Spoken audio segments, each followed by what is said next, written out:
Vamos a continuar con esta segunda reflexión y vamos a ver por dónde nos conduce el Espíritu Santo. Les voy a leer a ustedes de la Epístola a los Romanos, capítulo 8, desde el versículo 1. Romanos 8, 1. La vida en el Espíritu. Por consiguiente, ninguna condenación pesa ya sobre los que están en Cristo Jesús. Porque la ley del Espíritu que da la vida en Cristo Jesús te liberó de la ley del pecado y de la muerte. Pues lo que era imposible a la ley, reducida a la impotencia por la carne, Dios, habiendo enviado a su propio Hijo en una carne semejante a la del pecado, y en orden al pecado, condenó el pecado en la carne, a fin de que la justicia de la ley se cumpliera en nosotros que seguimos una conducta no según la carne, sino según el Espíritu. Efectivamente, los que viven según la carne desean lo carnal, mas los que viven según el Espíritu, lo espiritual. Pues las tendencias de la carne son muerte, mas las tendencias del Espíritu, vida y paz.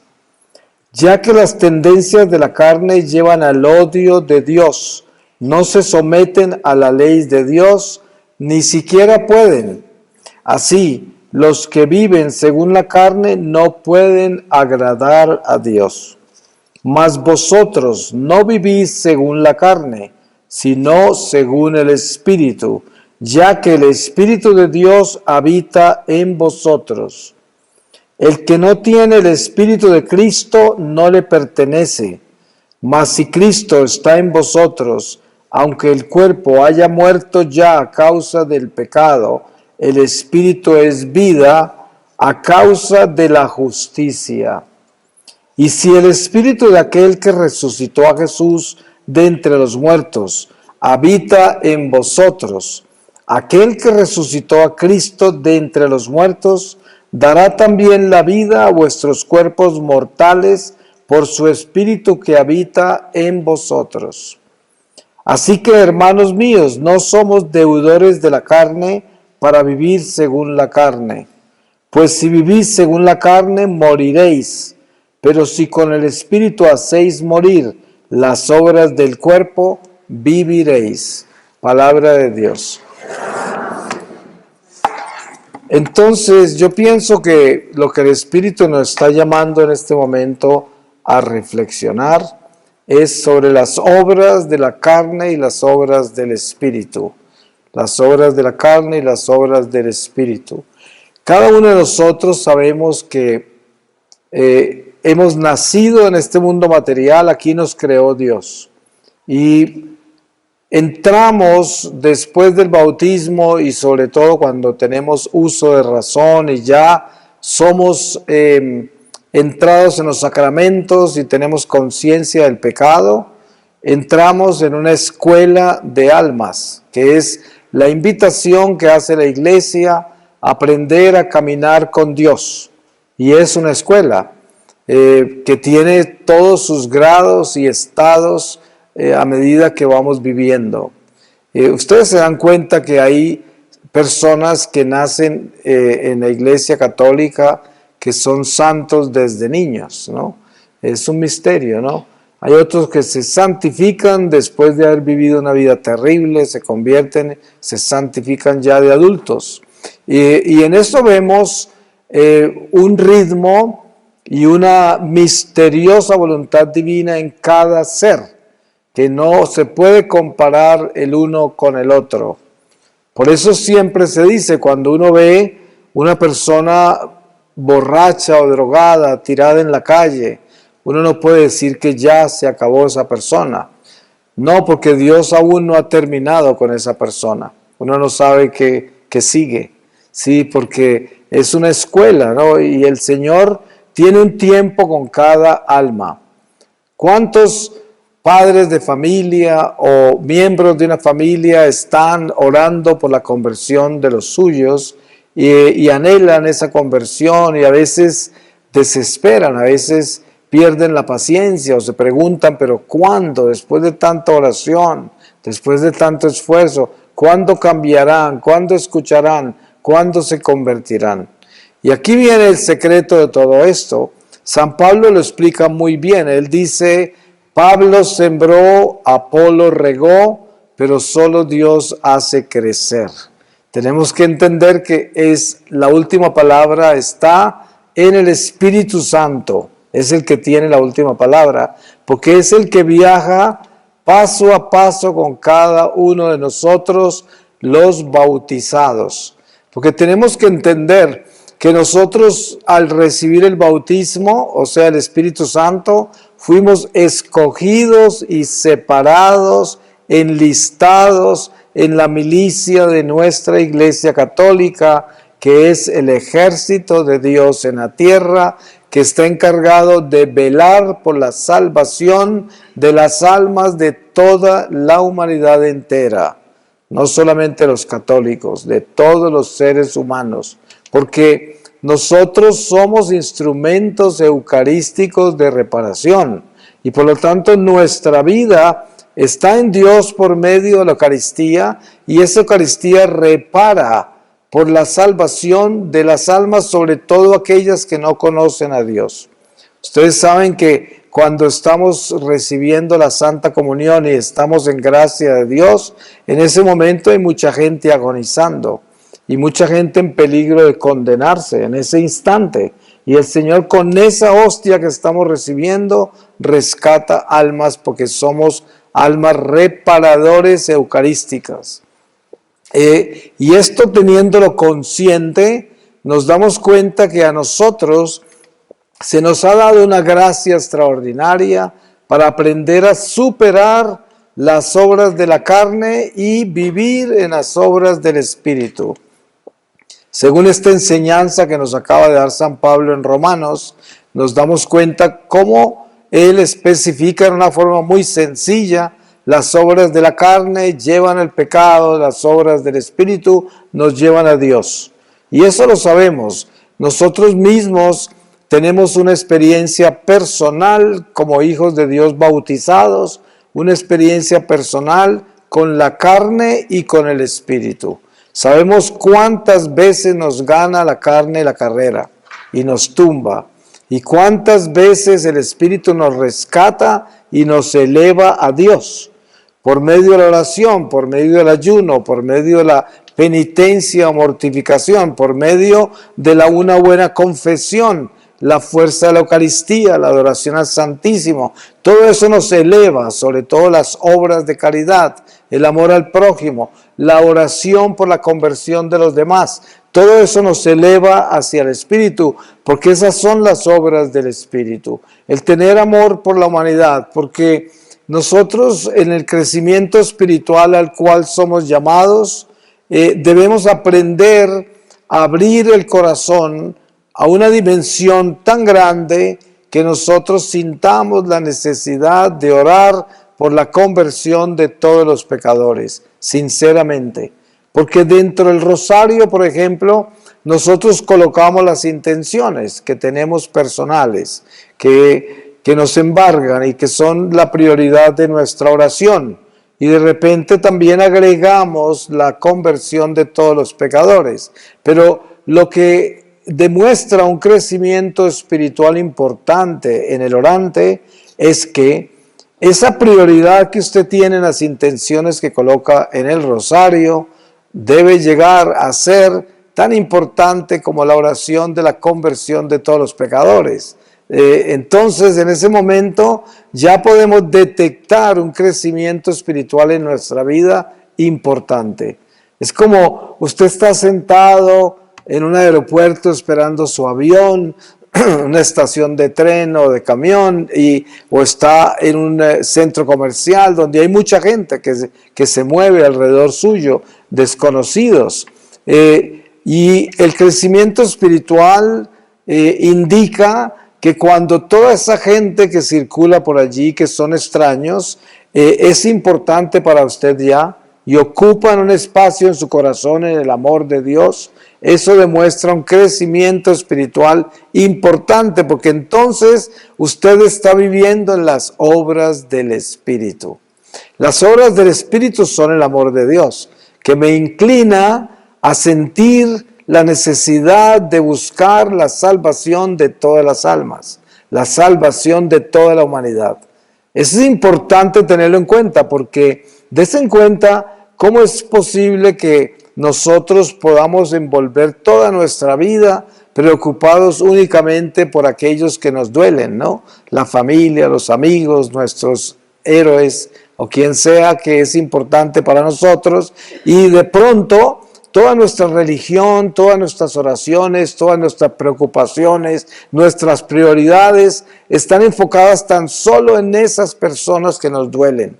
Y bueno, eso no es malo, pero no es perfecto, porque el crecimiento espiritual nos llama a abrir el corazón y a ser almas reparadoras y buscar la salvación de todos. Entonces, si usted llega a esa dimensión, usted va a encontrar mucha paz y el Señor le va a dar mucha alegría y el Señor le va a dar mucha esperanza, porque su corazón se abrió. Su corazón es iglesia universal, su corazón es católico. Usted sabe que católico quiere decir universal. Con eso quiere decir que nuestro corazón católico es un corazón universal. Y por lo tanto, para llegar a la realización de nuestro corazón católico, debemos llegar a sentir la necesidad de que todos se salven. En una oportunidad, un señor me invitó a una fábrica que tenía como 3,000 empleados y quería que yo les hablara. Y entonces, antes de que yo hablara a sus empleados, le dije: Señor, ¿usted por qué tiene interés en que yo les hable? ¿Cuál es su necesidad? Y él dice: lo que pasa es que yo quiero que ellos sepan que yo soy católico y que en esta fábrica todo lo que hacemos, lo hacemos como católicos. Y yo le dije: pues eso está muy bien, me parece muy bien que todos sepan que usted es católico y que usted va a tener conductas católicas en su fábrica. Pero ¿qué tal si de pronto usted también se preocupa por la salvación de todos sus empleados, ¿no? Y él se quedó en silencio y dijo: ay, pero eso sí es como algo que haría una persona que lleva mucho tiempo en la iglesia. Yo es que hace poco por mi esposa entré otra vez a la iglesia, que estaba separado desde niño, y yo no entiendo bien ese lenguaje de querer que todos se salven. Entonces yo le dije: no necesita entenderlo. Eso no exige entender, eso exige querer. ¿Usted quiere que todos se salven? Y dijo él: pues pensándolo bien, no estoy seguro. Y yo le dije: ¿cómo así? Y dije: es que aquí hay gente muy mala, aquí hay gente muy rebelde, aquí hay gente que no cumple y que no viene a trabajar con ganas y todo eso, y a mí me duele pagarles porque sé que no lo hacen de buena voluntad. Entonces, ¿cómo va a querer que se salven? Entonces, eso tomó una catequesis de un buen rato antes de yo empezar a hablar. Y yo pensaba por dentro: Señor, danos la gracia de que cuando yo le hablo a estos empleados, este Señor haya aceptado que todos se salven. Pues no lo logré. No lo logré, pero le quedó la semilla al Señor. Yo no sé qué pasaría en su corazón más adelante. Nunca conocí a la esposa. Él fue el que me contactó. Pero el caso es que este crecimiento tan importante que debemos tener nosotros claro en nuestro corazón es, sin importar quién es la gente, sin importar cuán malos son o qué es lo que están haciendo con sus vidas, lo importante es sentir en el corazón que yo quiero que todos se salven. Siempre hago esto. Nosotros estamos en este recinto y somos relativamente un buen grupo, ¿no? Un buen número. Pero si usted hace un ejercicio espiritual en este momento y dice: verdaderamente a mí me importa que todos los que están acá, que la mayoría no conozco, se salven. En verdad en mi corazón está ese sentimiento y verdaderamente todas estas personas que están en este recinto ocupan un lugar en mi corazón, ocupan un lugar en el amor de Dios que tengo yo, que puede todavía ser muy pequeño, pero que en ese pequeño amor estas personas ocuparán un espacio en mi corazón. Ese es un buen ejercicio, porque usted de pronto se da cuenta que no lo había hecho nunca y que jamás se había pensado si le preocupan los demás, ¿no? Porque generalmente cada uno de nosotros está sumergido en la vida particular y sin darnos cuenta de pronto somos una isla, ¿sí? Una isla a la que permitimos que una que otra canoa se acerque, ¿no? Remando con cuidado, sin hacer mucho escándalo y pidiendo permiso, ¿no? Porque somos islas y estamos metidos en esta vida nuestra. Pero cuando uno se une y ya no es isla, sino que se convierte en parte del cuerpo místico de la iglesia, célula viva, piedra viva del templo de Dios, se convierte en una célula que transmite la sangre del Mesías que circula por dentro del cuerpo de la iglesia, y uno es una célula saludable que respira, que palpita con el corazón del Señor y permite que todo fluya. Y para eso se necesita uno abrir al amor universal a la humanidad. Entonces, en ese momento deja uno de ser isla. Usted piense, en este momento usted está solo preocupado en usted mismo, porque puede ser que usted esté ahí preocupado solo en usted, nada más, y no existe nadie más, sino mi preocupación, mi vida, mi dolor o mi alegría, mi tristeza o mis situaciones de la vida. ¿Dónde está usted en este momento? Bueno, claro, uno tiene un espacio propio en el que vive. Lógico, todos tenemos un espacio que Dios nos dio, que es un espacio interior que no tiene medida, porque el alma no vive limitada en el tiempo o el espacio, porque el alma tiene un sentido eterno de la vida y lo conoce. Solo la carne, solo este cuerpo tiene las limitaciones del tiempo y el espacio.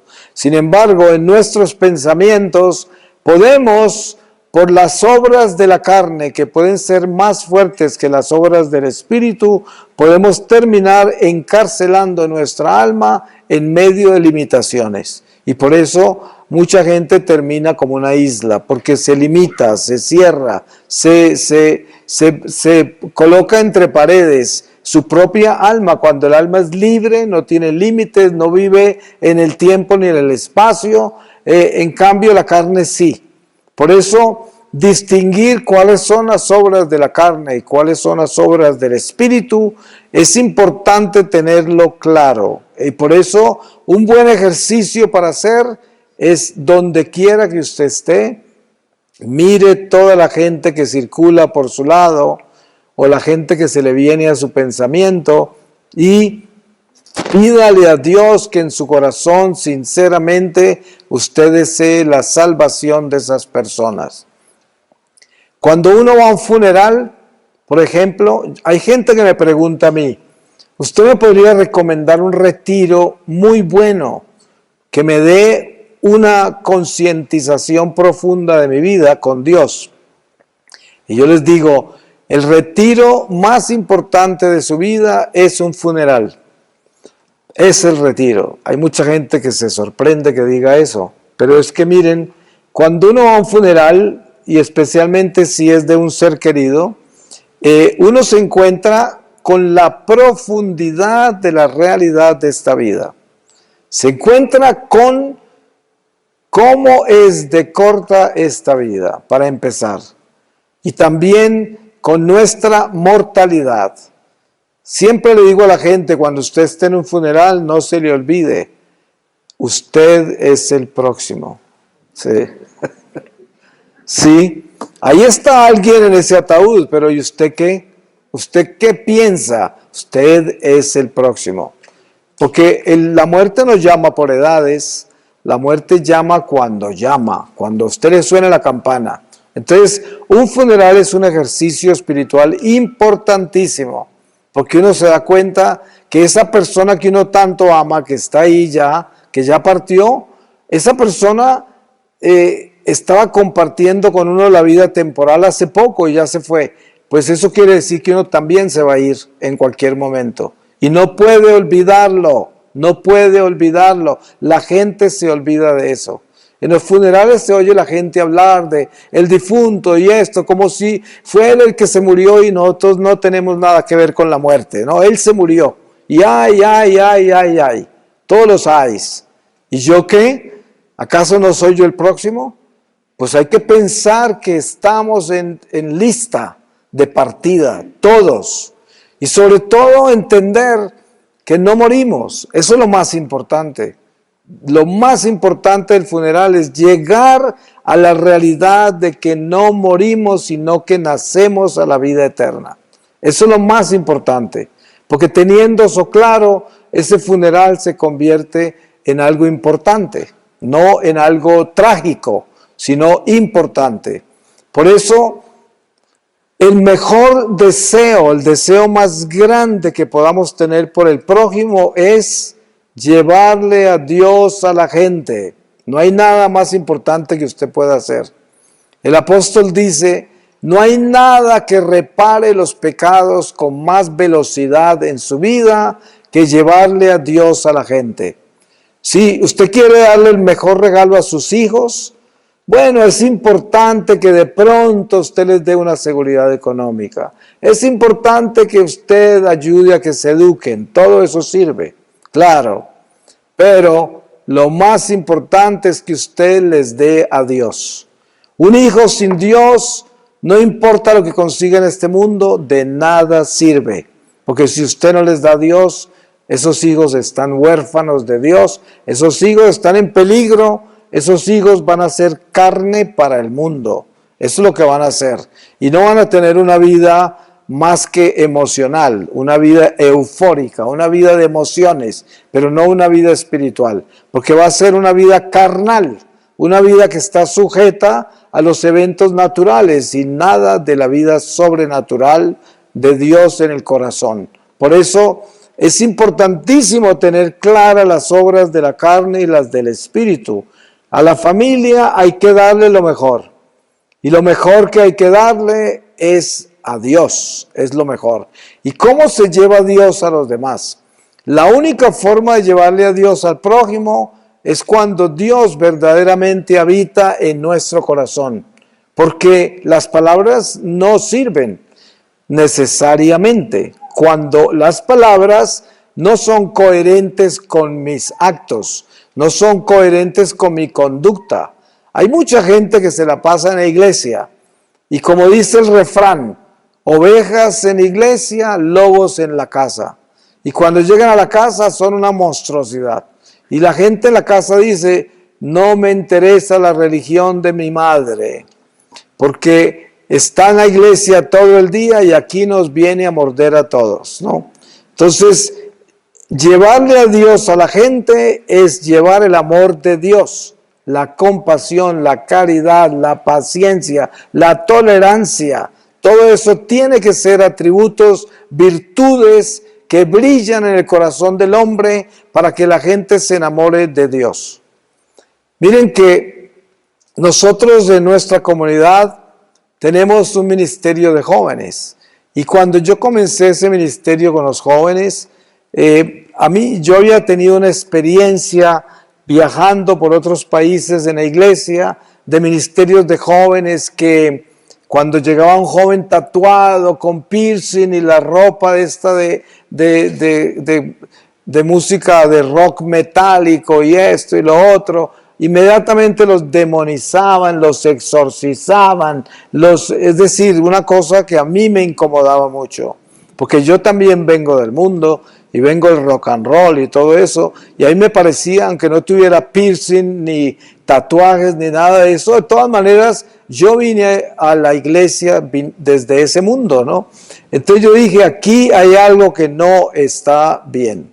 Entonces cuando comenzamos el ministerio de jóvenes en mi comunidad, yo les dije, llega el que llegue, Jamás vayan a demonizar a nadie por lo que tiene puesto, por la música que oye, por las cosas que practica, por nada. Lo que van a hacer es enamorarlos de Dios. Que vengan y se acostumbren a alabar al Señor, a orar, a estar en comunidad, a estar entre nosotros.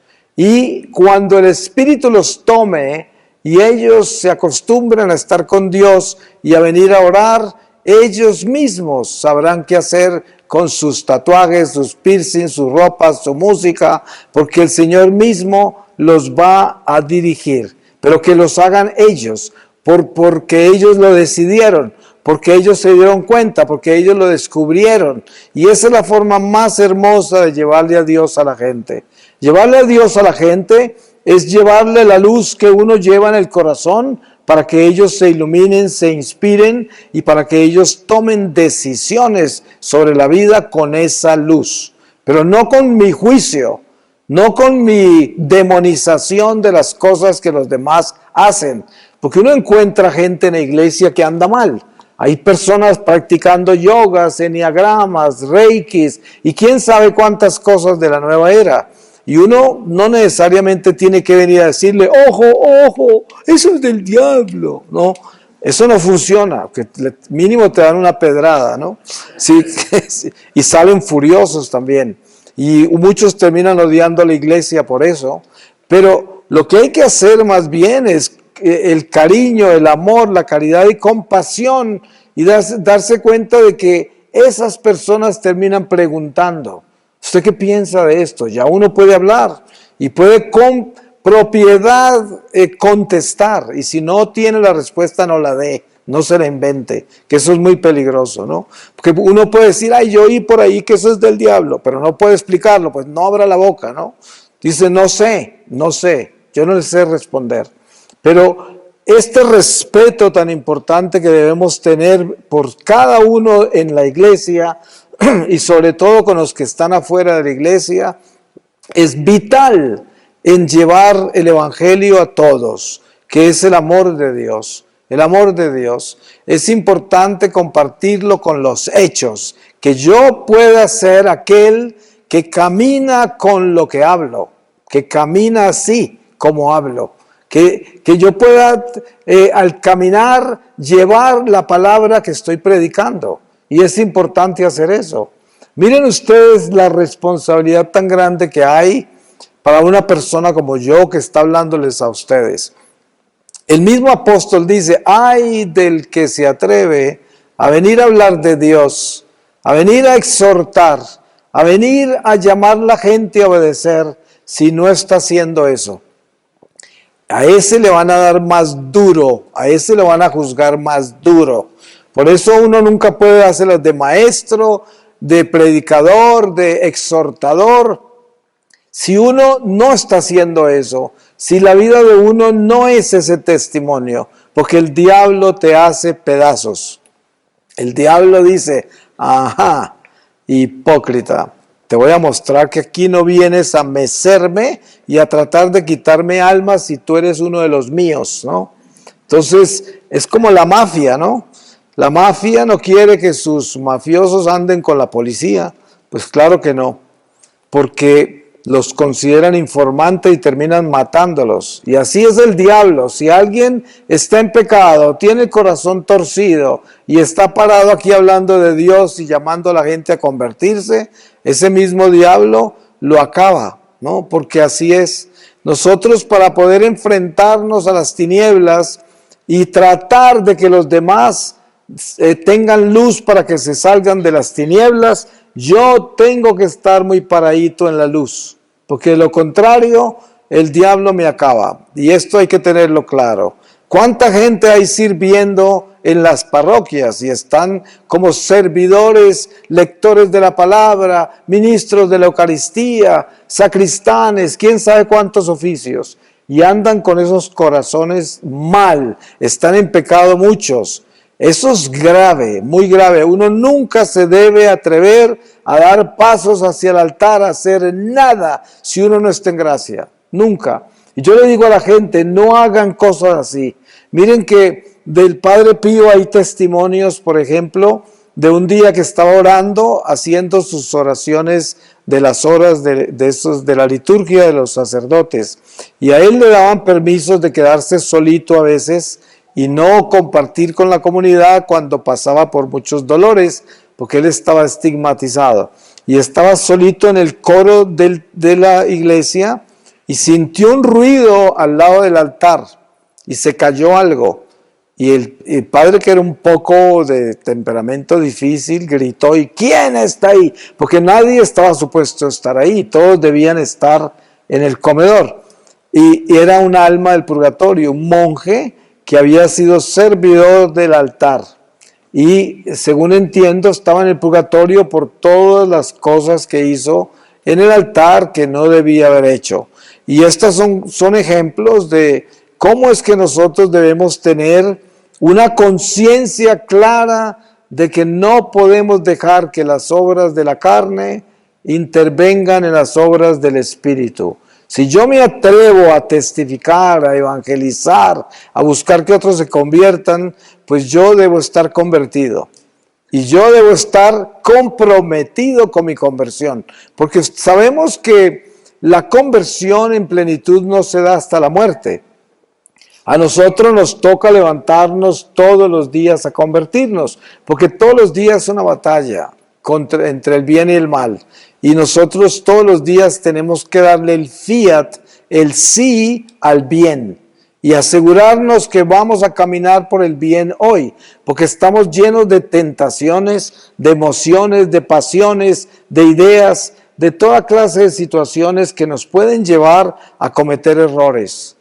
¿Cuántas veces nos levantamos impacientes y no tenemos paciencia?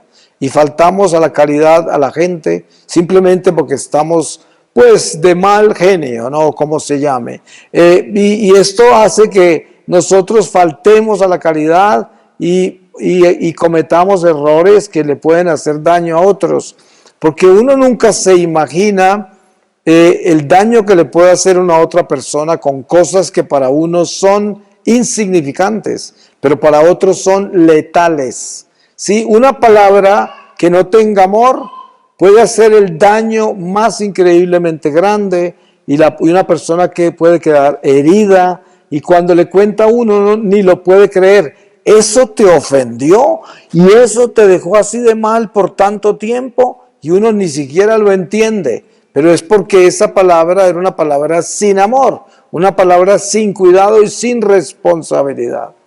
Muchos padres de familia maldicen a sus propios hijos y no se dan cuenta que lo están haciendo, porque les quitan la fortaleza, la esperanza, la integridad, les insultan su inteligencia. ¿Quién sabe cuántas cosas se hacen porque no se hacen con amor? Y así sucede entre amigos, entre hijos, con los padres. Y esto todo son las obras de la carne contra las obras del Espíritu. Cuando nosotros somos energúmenos, que nos hierve la sangre porque tenemos un fusible muy corto y se nos explota todo el temperamento por cualquier cosa. En estos momentos cometemos muchas faltas contra la caridad porque actuamos desde la carne. Actuamos desde nuestras pasiones y emociones. ¿Ustedes se dan cuenta cómo se pone el rostro nuestro cuando tenemos rabia? Rojo, porque está lleno de sangre. Sangre mala, mala. Y si usted habla, todas sus palabras que salen son letales. Por eso hay que tener tanto cuidado con la sangre y no dejarla hervir hasta el punto de que yo pueda hacer daño con eso. Porque una sangre hervida, ustedes se han dado cuenta que los sapos cuando los torean se les infla la barriga y eso es veneno y escupen veneno. Es por la rabia, ¿no? Entonces el ser humano es parecido a un sapo en ese sentido, ¿no? Lo torean y se le infla la barriga de veneno. Y si escupe, es venenoso todo lo que dice. Y esto es importante tenerlo claro porque somos seres que están compuestos de carne y alma. Y esa alma también tiene espíritu. Y por eso no hay sino dos espíritus, el espíritu de Dios y el espíritu del mal. Por eso el apóstol San Juan dice, asegúrate que sepas qué espíritu habla a través de esa persona, para tener discernimiento de espíritus. Hay gente que dice, ay no, pues él es muy vulgar y muy cruel y muy duro con sus palabras y todo, pero pobrecito, yo creo que él es bueno en alguna forma. La realidad es que no es bueno. Lo que sale de nuestra boca es lo que hay en nuestro corazón. Y eso debemos tenerlo claro. Una boca soez, vulgar, grosera, que no tiene compasión, es un reflejo de lo que hay en el corazón. Y no podemos engañarnos. Así sea el padre, el abuelo, la tía, el que sea. Pero si tiene una boca sucia, algo tiene mal en el corazón. No hay ninguna excusa para ser vulgar. No hay ninguna excusa para ser soez en las palabras que pronunciamos, en la forma que nos expresamos. Eso es una mala seña. Y hay gente que dice, es que en mi familia todos somos así. Es que es mi cultura, en mi ciudad todos somos así. De donde yo vengo, todos somos así. No, uno no puede ser lo que la gente es. Uno tiene que ser lo que Dios quiere. Eso es la diferencia, ¿no? Yo no soy mi cultura, yo no soy la conducta de mi familia, yo no soy lo que la gente hace, yo soy lo que Dios quiere. Por eso Jesús le dice a los apóstoles cuando le dicen, tu madre y tus hermanos te buscan. Y él dice, mi madre y mis hermanos son los que hacen la voluntad de mi Padre. ¿Qué está enseñando ahí? Que nosotros todos somos llamados no a hacer lo que los demás hicieron cuando crecimos en nuestra familia, en nuestra cultura. Si todos eran vulgares, si todos eran soeces, si eran violentos y no tenían caridad, si yo soy cristiano, estoy bautizado y estoy creciendo en el Espíritu de Dios, yo tengo que asegurarme que no sea así. Yo tengo que asegurarme que esas cosas no se hacen. Que yo tengo que crecer en el amor de Dios, que tiene caridad, compasión, paciencia, tolerancia, todo eso, y sobre todo que tiene una lengua limpia, unos labios limpios, que no pronuncien palabras que espanten a los ángeles. Ustedes saben que los ángeles se espantan con las vulgaridades, claro que sí. Entonces, nosotros, teniendo en cuenta lo vital y lo importante que es estar completamente sumergidos en buscar ser mejores personas cada día, estamos caminando en el crecimiento espiritual y sometiendo las obras de la carne a la obediencia del Espíritu. Qué importante que es eso. La carne le tiene que obedecer al Espíritu. Es lo que tenemos que lograr. Ustedes saben que cuando uno es muy joven, a uno le ganan las pasiones, claro que sí. Sobre todo, por ejemplo, adolescentes que están en medio de toda esa guerra de hormonas. No es fácil que le pongan riendas al animal, ¿no? Tienen que tener una catequesis y una ayuda, una asistencia, una compañía de su familia, de todos los educadores, la gente que le corresponde formarlos. Pero de lo contrario, las pasiones los pueden tumbar muy fácil y a veces esos años de rebeldía hormonal pueden durar mucho tiempo en algunas personas. Y también después de eso sigue todos los hábitos que nosotros creamos de la carne a través del apetito, a través de los deseos, a través de todas las tentaciones que trae la carne, la sexualidad. Todo esto es todo un edificio que hay que construir hacia Dios y que toma trabajo arduo todos los días. Usted encuentra a veces gente de 80 años que nunca superaron las pasiones y están todos desordenados, totalmente desordenados. A veces escuchan historias de que el papá a los 70 años se fue con una niña de 15, ¿no? O sea, porque nunca maduró, nunca le puso rienda a sus pasiones, nunca se ordenó y un día se descarriló ya de viejo. ¿Por qué? Ya no aguantó más, ya le ganaron las pasiones. Y esto es lo que tenemos que entender. El hecho de que una persona sea ya grande, adulto grande, eso no quiere decir que ya ganó la carrera. Hay muchos que no han hecho muy buen trabajo. Por eso, cada uno de nosotros es responsable de ponerle riendas a este animal. Y tenemos que ser muy conscientes de que esto es un animal, ¿no? Porque hay personas que se ofenden. Yo tengo muchos videos en YouTube en los cuales hablo del animal y hay personas que me escriben, ¡ay, qué irrespeto el suyo! ¡Qué crueldad! ¿Cómo puede llamar una obra de Dios tan preciosa como es nuestro cuerpo material, llamarlo un animal? O sea, hay gente que ni sabe que esto es un animal. Se les olvida que es un animal racional, pero es un animal. La diferencia entre nuestro animal y otro animal que no es racional es que el otro no tiene razón, pero lo demás es animal, ¿no? Entonces, tenemos que entender que por eso San Pablo habla en esa forma, las obras de la carne, se está refiriendo al animal, a la carne. Y entonces este animal hermoso que Dios creó en una manera extraordinaria, porque nos dio un animal racional, necesita alta disciplina y formación desde el Espíritu, porque Dios nos dio el bautismo y nos hizo seres sobrenaturales. Ustedes se imaginan eso, lo grande que es. El animal racional es una persona que no tiene ninguna disciplina moral y no tiene ningún interés en eso, para nada. Hace lo que sus instintos le dictan y actúa sobre eso. Y con la razón lo justifica. Yo quiero hacer esto, es lo que necesito, es lo que me apetece y lo voy a hacer. ¿Y quién lo puede detener si no tiene una unción sobrenatural como la que tenemos nosotros del Espíritu Santo?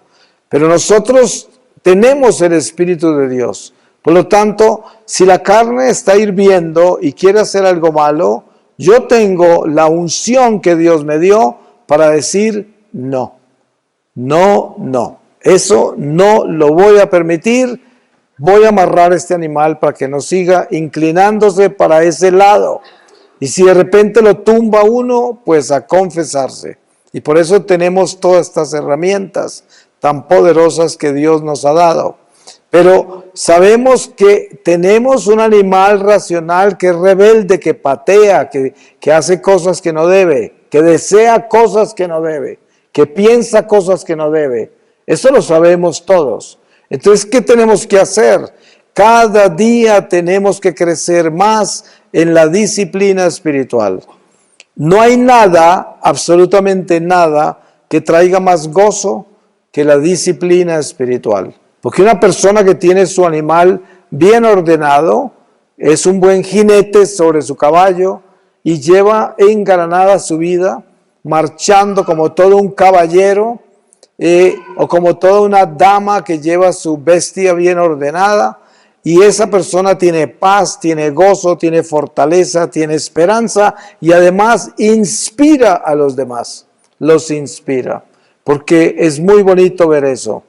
Pero cuando ve uno el animal desordenado, despelucado, sudado, que está buscando todos los placeres y todo, esa no es una vista que inspire, no es un animal que esté dando buen ejemplo, y de eso está lleno este mundo, de caballos despelucados, ¿no? Eso es lo que se ve, lo más común en el mundo son la gente salvaje en sus pasiones. Y es más, toda la moda, la música, la literatura moderna está incitando al hombre a desbocarse en sus pasiones. Todo está enfocado a eso, porque es el mundo, ¿no? Y la gente está mundanizada en ese sentido, que es darle riendas sueltas al placer, riendas sueltas a los deseos, riendas sueltas a la velocidad de todo lo que usted quiere adquirir. El consumismo lleva a ese tipo de situaciones donde el hombre es esclavo de sus pasiones. Así de sencillo. Y por eso hay tanta gente que no cree, tanto joven que no cree en la castidad. Les parece que la castidad es algo ridículo porque el mundo está centrado en los placeres de la carne y la castidad es absurda, no tiene sentido.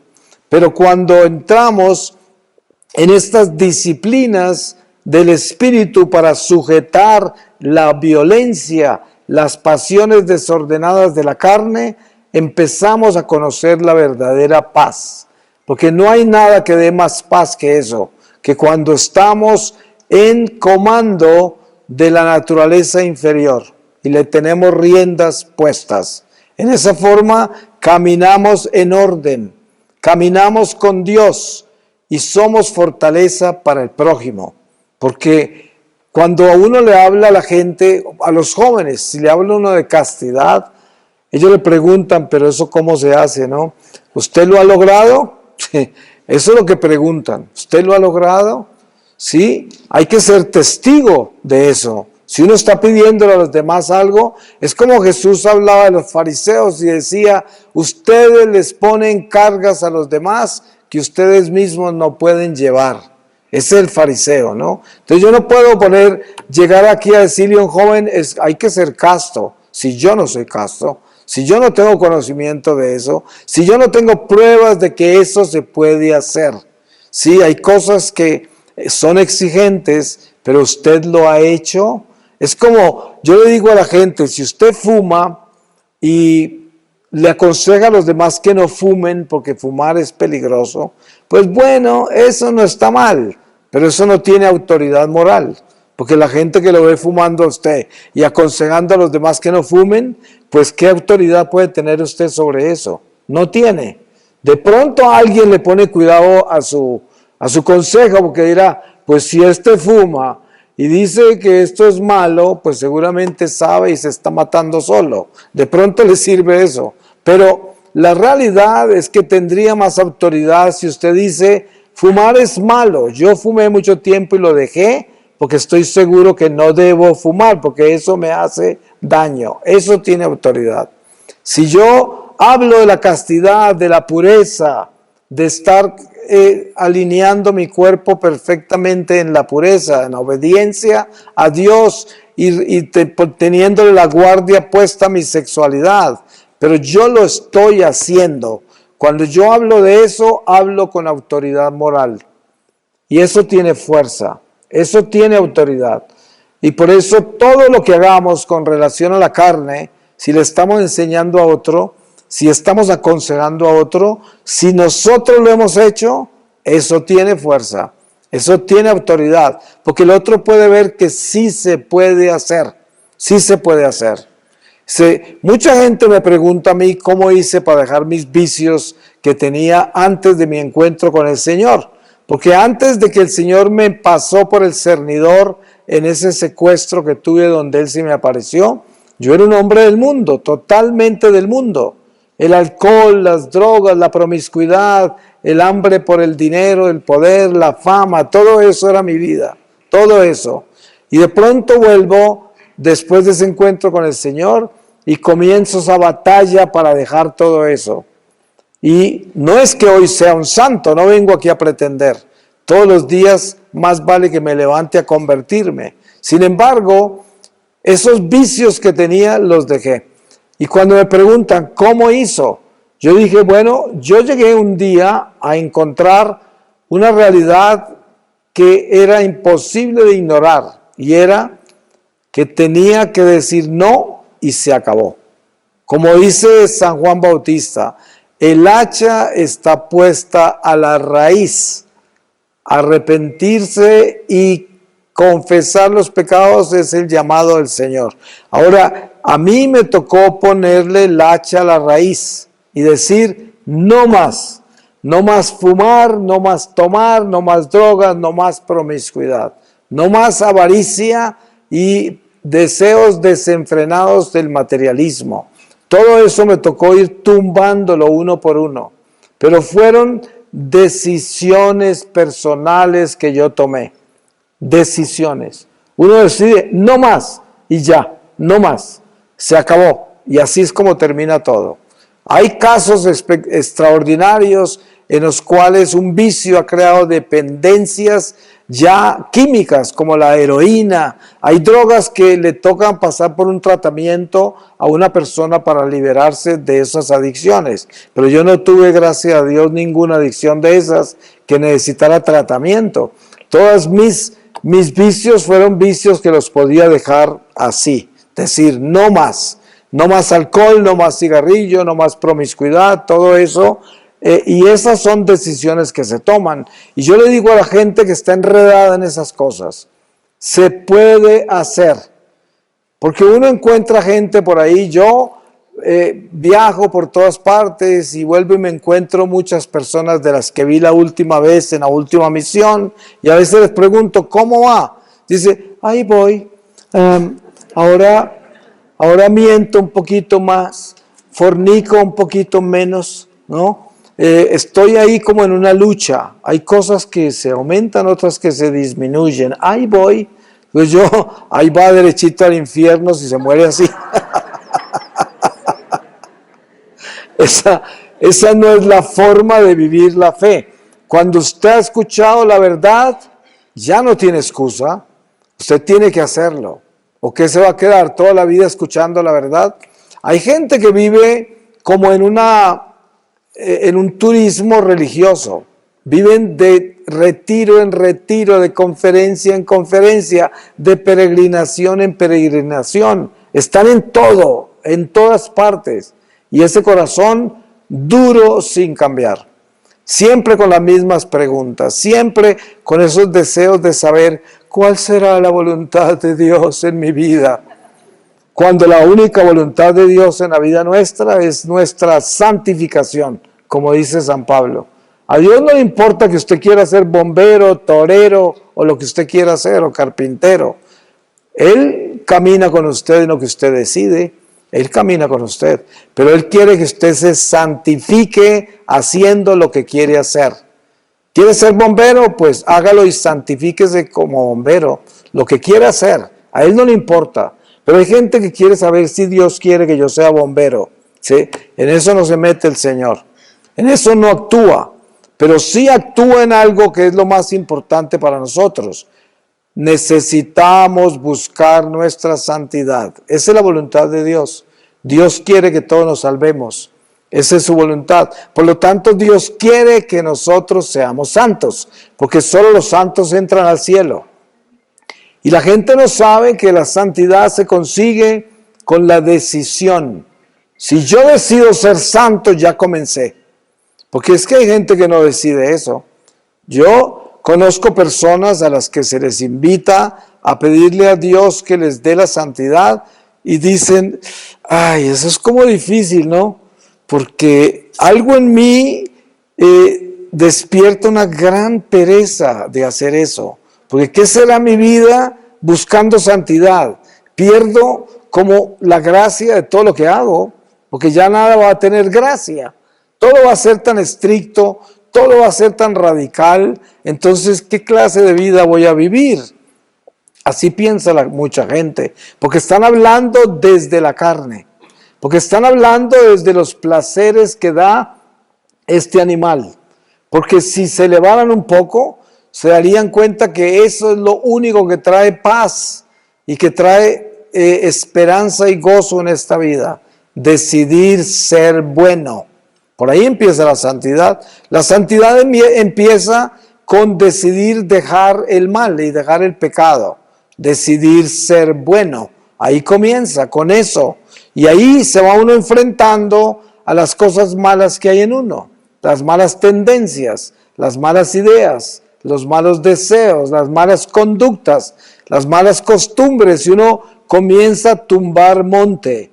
Comienza a limpiar y a tumbar monte. Hay mucho que tumbar, hay mucho que podar, hay mucho que limpiar. Y esto es un trabajo arduo, pero Dios nos acompaña.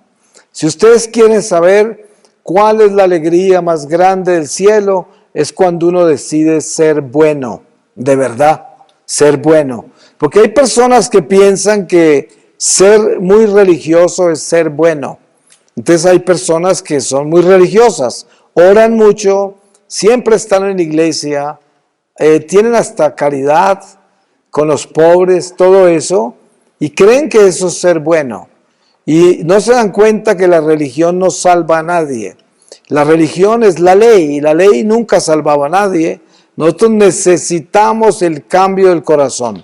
Porque usted qué se gana con ser tan religioso si su corazón no tiene caridad, si usted es una persona dura y egoísta, si usted no tiene compasión, ni tolerancia, ni paciencia, ¿de qué le sirve toda esa religión?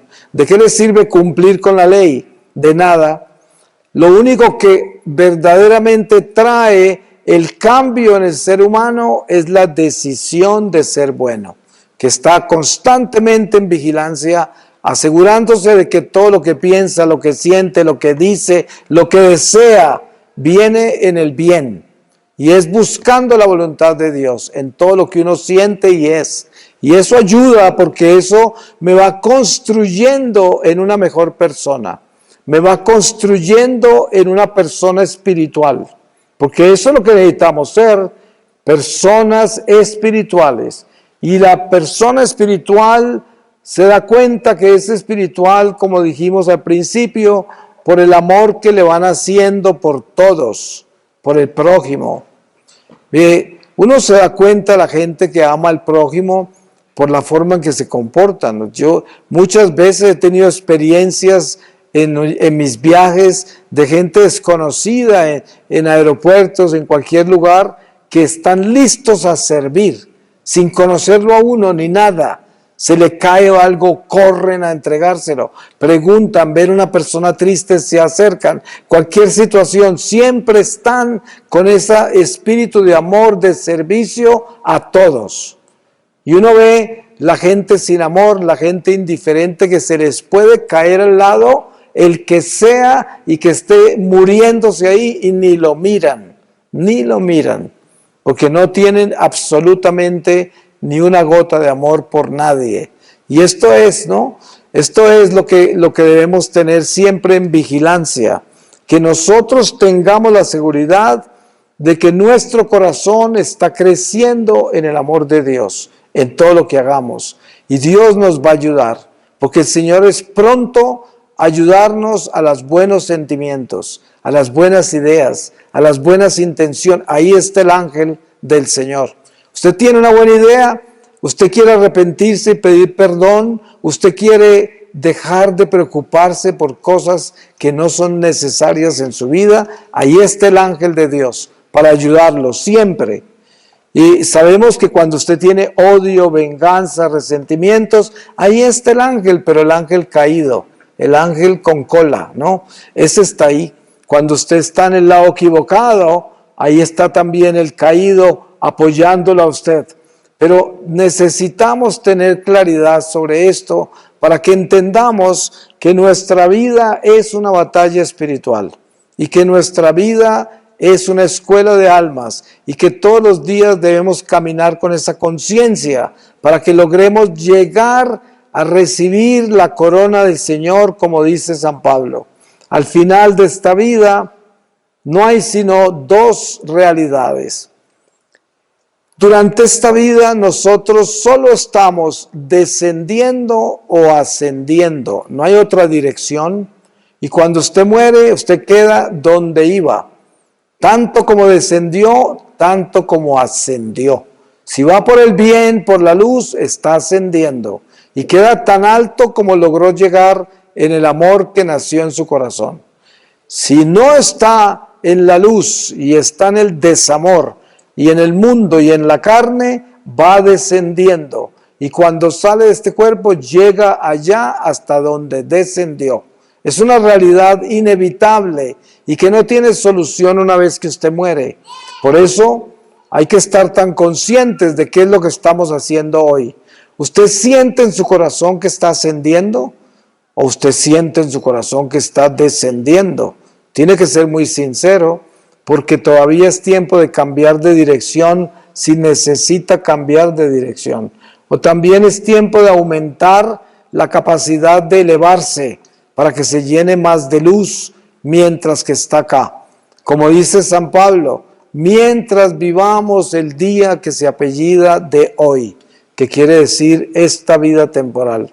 Eso es, voy a pedirle al Señor su palabra y terminamos con los Hechos de los Apóstoles, en el capítulo 5, desde el versículo 34.